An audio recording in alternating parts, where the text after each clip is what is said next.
اعوذ باللہ من الشیطان الرجیم بسم اللہ الرحمن الرحیم وقالت طائفۃ، اور کہا ایک گروہ نے، من اہل الکتابی، اہل کتاب میں سے، آمنو کہ ایمان لاؤ، بالذی انزل علی الذین، اس پر جو نازل ہوتی ہے مسلمانوں پر، آمنو ایمان لاؤ، وجہ النہاری دن کے شروع میں، وکفروا آخرہ اور دن کے آخر میں اس کا انکار کر دو، لعلہم یرجعون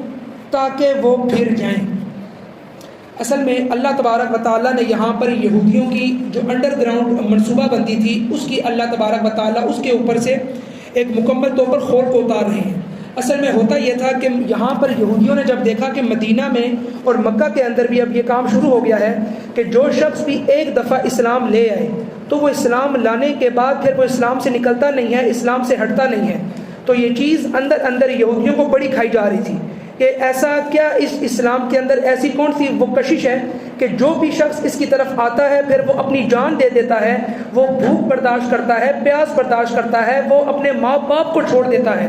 اگر اس کے ماں باپ کفر پر ہیں وہ ان کو بھی چھوڑ دیتا ہے، لیکن اسلام کو چھوڑنے کے لیے تیار نہیں ہے۔ تو اس چیز کے اوپر بڑا یہودیوں کو اندر تھا کہ یہودی چاہتے تھے کہ مسلمان اس دین کو چھوڑ دیں، اس دین اسلام کو مسلمان چھوڑ دیں، اسی لیے مرتد کی سزا دین اسلام کے اندر قتل ہے۔ ارتداد کیا ہے کہ ایک شخص اسلام لایا اور اسلام لانے کے بعد وہ اسلام سے نکل گیا، جب وہ اسلام سے نکلے گا تو اسلام نے اس کی سزا یہ رکھی ہے کہ حکومت اس کو پکڑ کر 3 دن تک دعوت دے گی کہ اگر تم اسلام لے آؤ تو اچھا ہے۔ 3 دن تک ایک عالم کو اس شخص کے اوپر چھوڑا جائے گا کہ وہ اس کے دل و دماغ میں سے شکوک و شبہات نکال دے۔ جب حکومت کو پتہ لگ جائے گا، اسلامی حکومت کو، کہ یہ اب اسلام کو قبول نہیں کرے گا، تو 3 دن کے بعد اسلام کے اوپر جائز نہیں، اس کے اوپر واجب ہو جاتا ہے اسلامی حکومت کے اوپر کہ اس کا سر تن سے الگ کر دیا جائے، کیونکہ ایک شخص نے اسلام قبول کیا، پہلے تو ایک ایسا کافر ہے جس نے اسلام کو قبول ہی نہیں کیا، تو اس کے ساتھ تو اسلام کی اتنی سخت پالیسی ہے نہیں،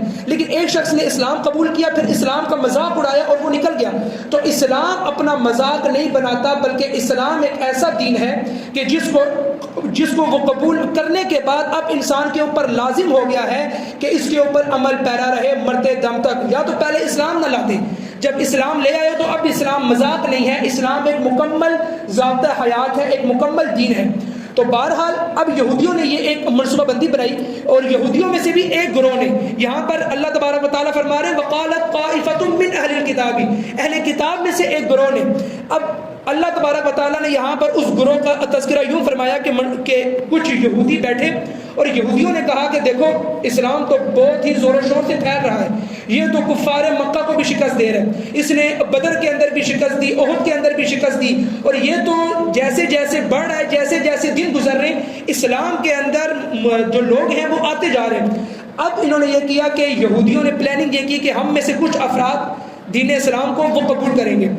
ہوگا یہ کہ دن کے آغاز میں جب اللہ کے نبی کہیں بیٹھے ہوں گے، وہاں پر ہم کچھ یہودی جائیں گے اور وہاں پر جا کر اعلان کریں گے کہ ہم دین اسلام لے ہیں، پھر ہم وہاں پر اللہ کے نبی کی صحبت میں پورا دن گزاریں گے، ہم اللہ کے نبی کی خدمت بھی کریں گے، ہم اللہ کے نبی کے ساتھ ایسے رہیں گے کہ دیکھنے والا یہ سوچے گا کہ واقعتاً انہوں نے دین اسلام قبول کر لیا ہے۔ اب ہوگا کیا، جب دین کا آخر آئے گا تو ہم بولیں گے اس اسلام میں تو کوئی ایسی بات نہیں کہ بھائی ہم اس کو وہ قبول کریں اور ہم اپنے لوگوں کے ساتھ دشمنی نبھائیں، لہٰذا ہم اس دین اسلام کو چھوڑ رہے ہیں، کیونکہ اس اسلام کے اندر ایسی چیز نہیں ہے کہ جو ہمارے یہودی مذہب میں نہیں ہے، لہٰذا دین کا مذاق اڑانے کے لیے اور جو لوگ مسلمان ہیں ان کو بھی اس دین سے متنفر کرنے کے لیے یہودیوں نے یہ سازش اپنائی۔ اب ہوتا کیا کہ کچھ یہودی صبح کے ٹائم اسلام لے کر آتے اور آ کر اللہ کے نبی کی صحبت میں وقت گزارتے، اللہ کے نبی کی خدمت کرتے، ان کے آگے پیچھے بیٹھتے تاکہ دیکھنے والے جو مسلمان ہیں وہ بولیں یہ تو بڑے ہی دیندار لوگ ہیں، لیکن جو ہی دن کا آخر آتا تو یہودی بولتے نہیں اس دین کے اندر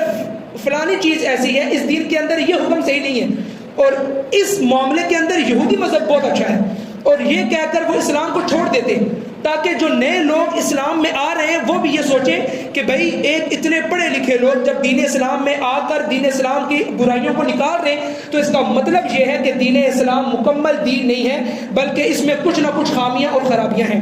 یہ سازش تھی یہودیوں کی آج سے 1400 سال پہلے۔ اب یہاں پر اللہ تبارک و تعالیٰ اس پورے رکوع میں آگے تک اب اللہ تبارک و تعالیٰ ان کی انہی سازشوں کو بیان کریں گے. اب سنیے. وقالت طائفۃ من اہل الکتاب، اور کہا ایک گروہ نے اہل کتاب میں سے، آمنو کہ ایمان لاؤ، بالذی انزل علی الذین آمنو، اس پر جو نازل ہو مسلمانوں پر، وجہ النہاری دن کے شروع میں، وَقْفُرُوا آخِرَهُ اور دن کے آخر میں اس کا انکار کر دو. یعنی دن کے شروع میں اسلام لے آؤ اور دن کے آخر میں جب شام ہو جائے تو بولو نہیں اس اسلام میں تو کوئی ایسی چیز نہیں ہے جو ہمارے لیے اچھی کرامت ہو، اور اس کی برائیاں بیان کرو. لَعَلَّهُمْ يَرْجِعُونَ شاید کہ وہ پھر جائیں. کون پھر گئے؟ مسلمان. یعنی ان کو اس چیز کی بڑی لالچ تھی کہ مسلمان جو ہیں یہ دین اسلام کو چھوڑ کیوں نہیں رہے، لہذا دین اسلام کو مسلمانوں کو الگ کرنے کے لیے انہوں نے یہ پوری منصوبہ بندی کی. 1400 سال پہلے انہوں نے یہ منصوبہ بندی کی اور 1400 سال بعد بھی مسلمانوں کو تباہ کرنے کے لیے انہوں نے مکمل منصوبہ بندی کی ہوئی ہے. اور آج دیکھ لیجئے کہ جو بھی ہمارا مسلمان باہر جاتا ہے، باہر کے ممالک میں جاتا ہے، اگر وہ کسی مسجد کے ساتھ اٹیچ نہیں ہے، باہر ممالک میں بھی، یورپ کے ممالک میں بھی، تو اگر وہ نہیں تو اس کی آنے والی جو اگلی وہ نسل ہوگی وہ تقریباً دین اسلام سے ختم ہو چکی ہوگی. یہی وہ چیز ہے کہ جس کو یہودی پسند کرتے ہیں کہ مسلمانوں کا دین اسلام سے رشتہ ختم کر دیا جائے. آج وہ اس چیز پر کامیاب ہو رہے ہیں. بہرحال یہ اللہ تبارک و تعالیٰ نے ان کی اس منصوبہ بندی کو بیان کیا. اب آگے دیکھیے. وَلَا تُؤْمِنُوا اور تم یقین نہ کرو اِلَّا لِمَنْ تَبِعَ دِينَكُمْ مگر اس کی جو پیروی کرے تمہارے دین کی. اصل میں یہودیوں کو ایک اور بھی بڑا خطرہ تھا. یہودیوں کو یہ تھا کہ کہیں ایسا نہ ہو کہ جو ہم یہودی بھیج رہے ہیں مسلمانوں کو الگ کرنے کے لیے دین اسلام سے، کہیں ایسا نہ ہو کہ یہ یہودی ہی کہ اس دین اسلام کو مان کرنا بیٹھ جائیں. یعنی کہ ایسا نہ ہو کہ محمد صلی اللہ علیہ وسلم کی صحبت اختیار کریں، اور کہیں ایسا نہ ہو کہ اللہ کے نبی کی محبت دے کر، اللہ کے نبی کا اخلاص دے کر، کہیں وہ ایسا نہ ہو کہ اپنا مذہب ہی چھوڑ دیں اور وہ اسلام لے. تو یہ بھی خطرہ ان کو ساتھ تھا. تو وہ جس یہودی کو بھیجتے تھے کہ جا کر اسلام لے کر آؤ اوپر سے، یعنی کہ آپ لوگوں نے اندر سے اسلام کو نہیں لانا، دل سے اسلام کو نہیں لانا، تو ان کو یہ ہدایات دی جاتی تھی وَلَا تُؤْمِنُوا تم ایمان نہ لانا، تم یقین نہ کرنا، إِلَّا لِمَنْ تَبِعَ دِينَكُمْ مگر اس کی جو پیروی کرے تمہارے دین کی. یعنی تم نے اپنے پادریوں کی، تم نے اپنے علماء کی سننی ہے، باقی تم نے محمد صلی اللہ علیہ وسلم اور ان کے صحابہ کرام کی نہیں سننی، تم نے ہماری سننی ہے. آگے فرمایا اللہ نے قُلْ إِنَّ الْهُدَى هُدَى اللَّهِ کہ بے شک اے نبی آپ کہہ دیجئے کہ ہدایت تو اللہ کی ہدایت ہے. یعنی کہ یہاں پر دو مطلب نکلتے ہیں اس آیت کے. اصل میں اگر دیکھا جائے علماء فرماتے ہیں کہ اگر اس ٹکڑے کو فی الحال ایک سیکنڈ کے لیے نکال دیا جائے تو یہ پوری آیت یوں ہے وَلَا تُؤْمِنُوا إِلَّا لِمَنْ تَبِعَ دِينَكُمْ، اور یہ نکال کر أَن يُؤْتَى أَحَدٌ جو اس سے آگے لکھا ہوا ہے.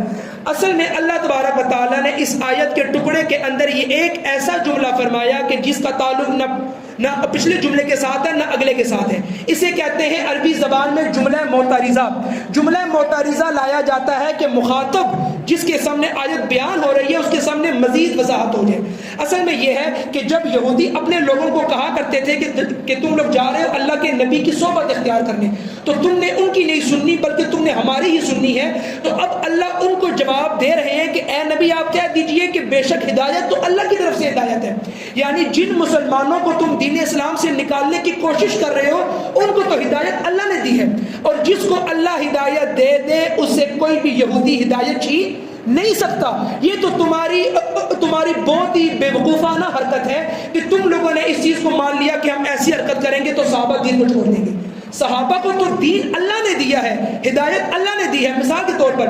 جب حضرت بلال رضی اللہ تعالی عنہ غلام تھے، جب حضرت آسیہ رضی اللہ تعالی عنہ کو معلوم تھا کہ میرے اوپر امیہ بن خلف اور ابو جہل میرے اوپر ظلم و ستم ڈھائیں گے جب ہم اسلام کو لیں گے، تو پھر بھی انہوں نے اسلام کو لایا. کیوں؟ کیونکہ اوپر سے ہدایت آئی تھی اللہ کی طرف سے. جب اگلے کو معلوم ہو کہ مجھے 100 کوڑے لگیں گے، میرے جسم کے 2 ٹکڑے ہو جائیں گے، میرے جسم کے اوپر اتنا بھاری پتھر رکھ دیا جائے گا کہ شاید کی بات ہے میری جان نکل جائے، یا مجھے جلتے ہوئے انگاروں پر لٹایا جائے گا کہ جس کے جو انگارے میری چربی کی وجہ سے بجھ جائیں گے. جب صحابہ کو یہ ظلم و ستم معلوم تھے پھر بھی صحابہ اسلام لائے. کیوں؟ کیونکہ اللہ کی طرف سے ان کو ہدایت مل گئی تھی. تو اللہ یہاں پر فرما رہے ہیں کہ ہدایت تو اللہ کی طرف سے ہے. تم ان سے چھین نہیں سکتے۔ اور دوسرا مطلب یہ ہے اس آیت کا کہ یہودی جو اسلام لاتے ہیں صبح کے ٹائم اور شام کو نکل جاتے ہیں، تم کبھی بھی اسلام نہیں لا سکتے، بے شک یہ اللہ کی طرف سے ملتا ہے۔ ان یؤتی احد مثل ما اوتیتم، اب یہ اللہ تبارک و تعالی نے ایک قسم کا یہودیوں کی دکھتی ہوئی جو رگ ہے اس کو پکڑ لیا ہے۔ اللہ فرما رہے ان یؤتی احد مثل ما اوتیتم، یہ کہ دیا جائے کسی اور کو جیسا کہ دیا تمہیں،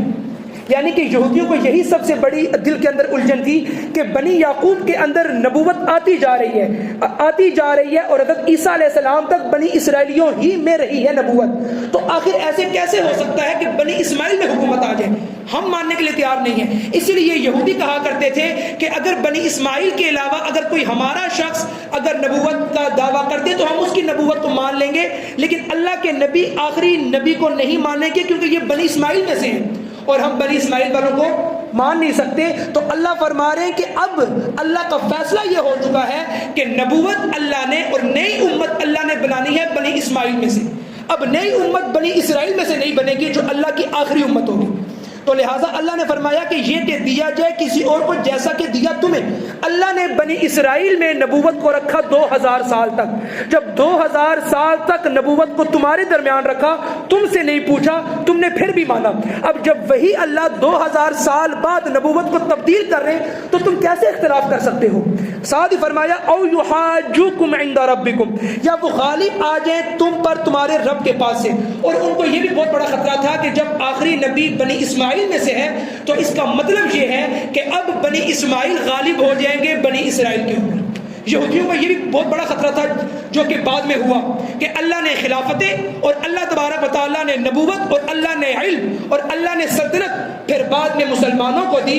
کہاں سے؟ بنی اسرائیل سے لے کر بنی اسماعیل کو، اور پھر دیکھا کہ فتح مکہ ہوا اگلے 10 سالوں کے اندر اور پورے عرب کے اندر اور پورے عجم کے اندر اللہ تبارک و تعالیٰ نے اسلام کا سر بلند کیا، جو کہ یہودیوں کے اندر ایک الجھن تھی جس کا بدلہ آج 1400 سال بعد یہودی ہم سے لے رہے ہیں کہ کیسے ہو سکتا ہے کہ حکومت مسلمانوں کے پاس ہو، بلکہ حکومت اس دنیا پر ہماری رہے گی، اور آج وہ اسی بنیاد کے اوپر قائم ہے۔ اب آگے فرمایا قل ان الفضل بید اللہ، اللہ نے فرمایا کہ اے نبی آپ کہہ دیجئے کہ بے شک فضل اللہ کے ہاتھ میں ہے،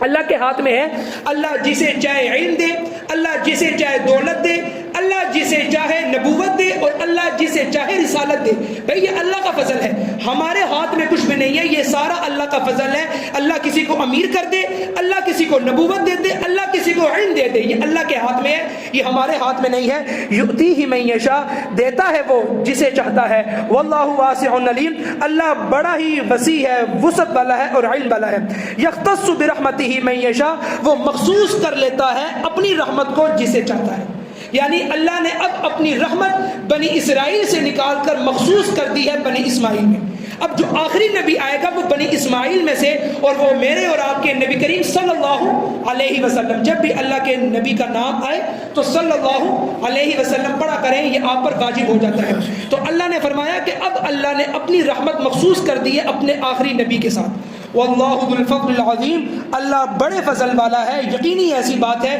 کہ اللہ بڑا ہی فضل والا ہے۔ تو انشاءاللہ العزیز جو کل آیت بیان ہوں گی، کل ان کی ایک اور چال کو ان یہودیوں کی اور ان اہل کتاب کی اللہ بیان کریں گے، تو لہٰذا اس کو سنیں اور اس پر عمل پیرا ہوں، تاکہ اللہ تبارک و تعالی ہمیں اس علم کے بعد عمل کی بھی توفیق دے۔ جس کے پاس علم نہیں اس کے پاس عمل نہیں۔ پہلی چیز ہے کہ سنا جائے اور خود پڑھا جائے، جب سنیں گے نہیں، پڑھیں گے نہیں، دیکھیں گے نہیں، تو کبھی آپ کے